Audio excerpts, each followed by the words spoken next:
So Al Franken came out of hiding, and he surprised me a little bit here. He's gonna get really aggressive against some pretty obvious misinformation on CNN. CNN, as you all know, is currently making a shift to the right. To be fair, when they were just resistance liberal-ish and they were, just anti-Trump, they also were incredibly annoying and abrasive. And they never made good anti-Trump arguments. They were always like the dumbest possible ones. So they annoyed me previously as well. But this shift that they're making now is honestly looking worse, which is crazy because it's like, how the hell could CNN have gotten worse? Well, they are. They're doing that. So here's Al Franken, or as I accidentally tweeted yesterday because of autocorrect, Al Frankenstein. I was reaching out to Lilith about a thumbnail for this video, and I put Al Frankenstein and didn't even realize it. But anyway, here's Al Frankenstein, and he is not having it with this conservative argument on abortion. Watch. Vice President Kamala Harris is laying into the Supreme Court decision overturning Roe versus Wade. Let's take a listen. I think this is an activist court. This court took that constitutional right away. And we are suffering as a nation because of it. That causes me great concern about the integrity of the court overall. Now, a few hours after NBC shared that clip, Chief Justice John Roberts indirectly responded. Here was his comments last night in his first public remarks about the Dobbs decision. The last year was an unusual one and difficult in many respects. It was gut-wrenching every morning to drive into a Supreme Court with barricades around it. Lately, the criticism is phrased in terms of, because of these opinions, it calls into question the legitimacy of the court. Simply because people disagree with an opinion is not a basis for questioning the legitimacy of the court. Let's discuss now with former Democratic Senator Al Franken. He's the host of the Al Franken podcast, and with me here in Washington, CNN political commentator and Republican strategist Alice Stewart. Al, let me ask you this. Confidence in the Supreme Court is at an all-time low. I suppose the Chief Justice can say what he wants. He seems to be bristling at this criticism in a sort of, mild way. But nominees are now confirmed pretty much by party line votes now. And there does appear to be, based on what Vice President Kamala Harris was saying a few moments ago, there does appear to be some wind at the backs of Democrats heading into these fall midterms because of this decision that was overturned. Your thoughts? I disagree with what the Chief Justice said. The legitimacy of the court was undermined when they wouldn't take up Merrick Garland. And you'll remember that McConnell said it was because it was during election year. And you remember Lindsey Graham pledging that if a vacancy came open during election year in 20, that he wouldn't vote for, they wouldn't take up a nominee. They've stolen 2 seats. The one that Merrick Garland wasn't given a hearing for, and the one that Coney Barrett was, where she was seated a week before the election. So on that point right there, I think he's undeniably correct about this, that Republicans, they oftentimes use process arguments against Democrats. Right, they'll make this argument of like, and they made up the rule out of nowhere, to be clear. But they were like, oh, a year before an election, we don't do appointments on the Supreme Court because it's too close to an election. So we're going to go ahead and like put that to the side, and we're not going to worry about that now. And they basically blocked Merrick Garland from even having a hearing when there was a year to fill that seat before the next election. That was unprecedented. That had never happened before. And then when the Republicans got in charge, Amy Coney Barrett was seated a week before the election. So that standard that they made up, that they laid out, they just went back on it. Why? Because Mitch McConnell and all these Republican politicians, they understand power. So they'll make the process argument when it's a Democrat there, but they don't really mean it. They don't really believe it. They're just saying whatever is convenient to them at the current moment to meet their end goal. And of course, their end goal is right-wing justices on the court, and right-wing policy, and right-wing decisions from the judicial branch. So, the like brazen, rank, disgusting hypocrisy, they don't care. And if anything, they're proud of the fact that that's how they are. Mitch McConnell knows. He knows what he did. He knows what he said. And he knows he went back on his word. And he doesn't care. Because the end goal is, fuck the process. That was all just convenient jargon to meet the ends that I want. So it was like an ends justify the means type argument. But Franken's pointing that out, like, if you want to talk about an illegitimate court, 2 of the seats were stolen, basically. Fair enough. Now, look, it's not just the case that it's an illegitimate court because 2 of the seats were stolen. I do think the decisions have made it illegitimate. When the Supreme Court effectively rules that there is a constitutional right to bribe politicians, to corrupt our system, to make it so that the politicians only represent lobbyists and billionaires and corporations. Yeah, I think you lost your legitimacy. You have a constitutional right for the system to be corrupt? No. I don't buy it. And that was, that first decision on money in politics goes all the way back to 1978. So they've been an illegitimate court for quite a while. So he's making a process argument as to why they're illegitimate, which I agree with, that the right just lied to get the justices they want on the court. Fair enough, agree. But also, yes, the substance of the decisions they make has been really illegitimate. Destroyed the legitimacy of the court. Alice, what do you think? Did Chief Justice Roberts he ignored some of what Al is talking about there, and that there is a tremendous amount of controversy as to how this court got tilted in the direction of the far right. Just to throw a little accuracy in some of what Al said there. Look, the Merrick Garland was held up because we had a divided government. We had a Democrat in the White House, and we had Republicans in control of. That's not what McConnell said. But that's the way historically this has been. When you're in close to an election year and you have divided government, that's not the way it's been historically done. Yes, and when you have divided government, there typically is inclination to. Tell me when this happened before. Tell me when it happened before. Merrick Garland is certainly one. When there's a divided government, no, before Merrick Garland. They're not moving forward. Tell me when this happened before. Al, I'm telling you, this is what the.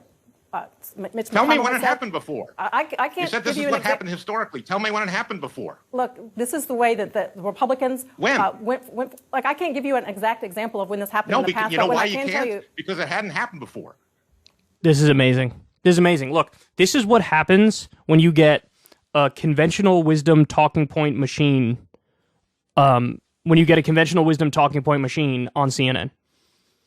So the standard approach on CNN and this new CNN is both sidesism. Yeah, both sides are kind of extreme, and, they both do things that are good, and then they both do things that are bad, and, let's just, it's a wash. And so her reflexive instinct here is to be like, but yeah, things like this is what happens with divided government. And Al Franken's like, this literally has never happened before in U.S. history. And he presses her on. He doesn't let her go on that. When has it happened? When has it happened? When has it happened? You said, this is what happens with divided government. When has it happened before? It's never happened before. So you're wrong. You're wrong. And she can't get her mind around it. And, she's flustered, and she's backed into a corner, and she's making really, really silly points. Credit to Al Franken on this one, man. It gets better, too, by the way. Look, the basis for not appointing him was because of that specific reason. But moving forward... No, it wasn't. And McConnell explicitly said that it was the, quote, Biden rule, and he quoted a little piece of a speech that Biden had given in June of 80, and Biden said they wouldn't take up if they weren't consulted, and this was about someone resigning in June after a term of the court, which is very different than someone dying. Scalia died in February, and you guys, if you can find the tape, you can find Lindsey Graham saying, keep the tape. We will not take up a judge if someone dies, a nominee, if someone dies in an election year in the next election.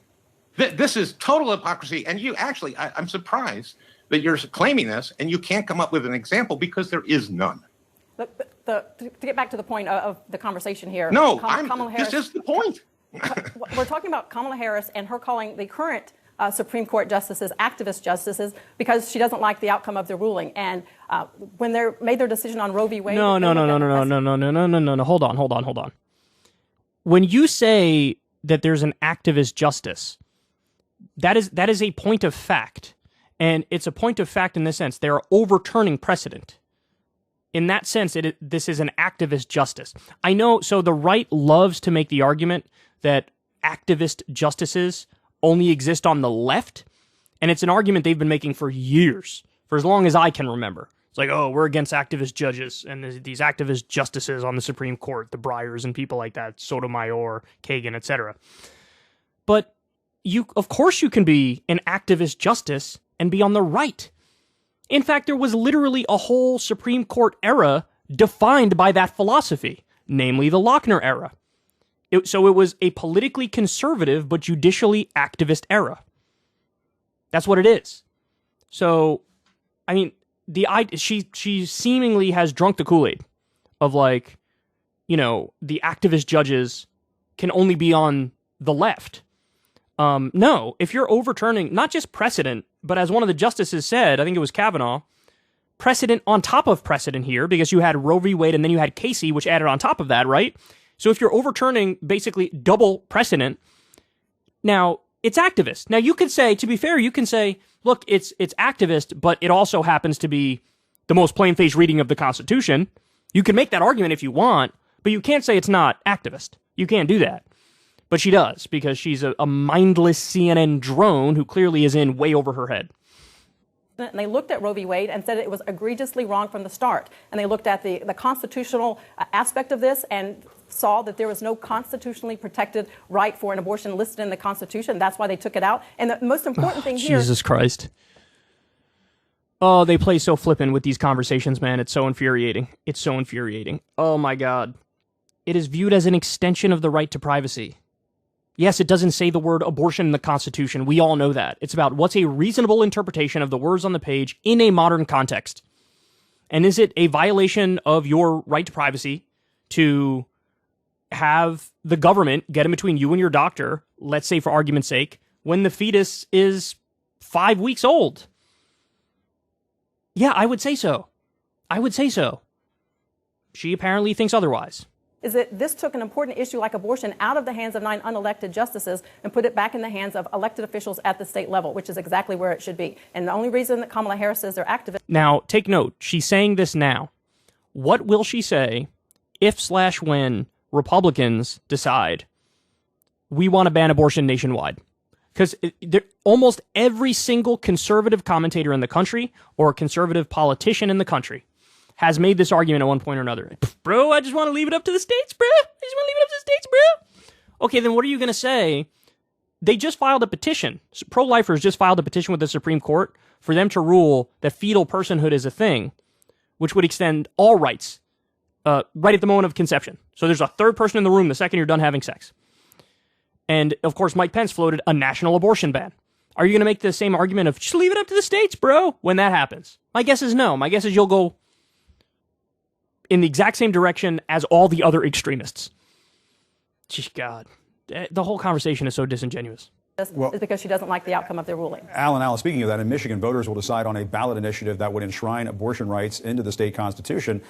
Al, I have to wonder, I mean, anti-abortion activists have been compared to the dog that caught the car with the Dobbs decision, and you have to wonder whether the dog is going to get run over now, because it looks to be the case in state after state. Voters are going to be showing up at the polls in droves to make their voices heard on this. You remember when Kavanaugh said this wasn't just precedent, Roe v. Wade, but Casey was precedent upon precedent? This is why these guys are considered not legitimate, because they lied in their confirmation hearings. Yeah, they caught the car. You saw in Kansas, it was what, 59 or 40? No, 59-41 in Kansas. This is a pretty conservative state. And you saw what happened in Michigan is a perfect example of how the Republican Party has ceased to participate in good faith in our democracy. This was their canvassing board that is a 2-2 board, 2 Republicans, 2 Democrats. They had 750,000 signatures from people saying, we want this on the ballot. We want to be able to vote on this.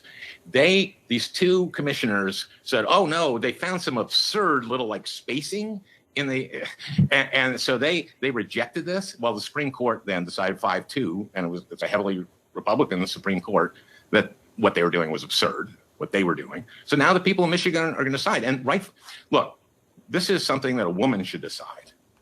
So this is a great rebuttal, actually, to the idea of I just want to leave it up to the states, bro. Because what happened in Michigan?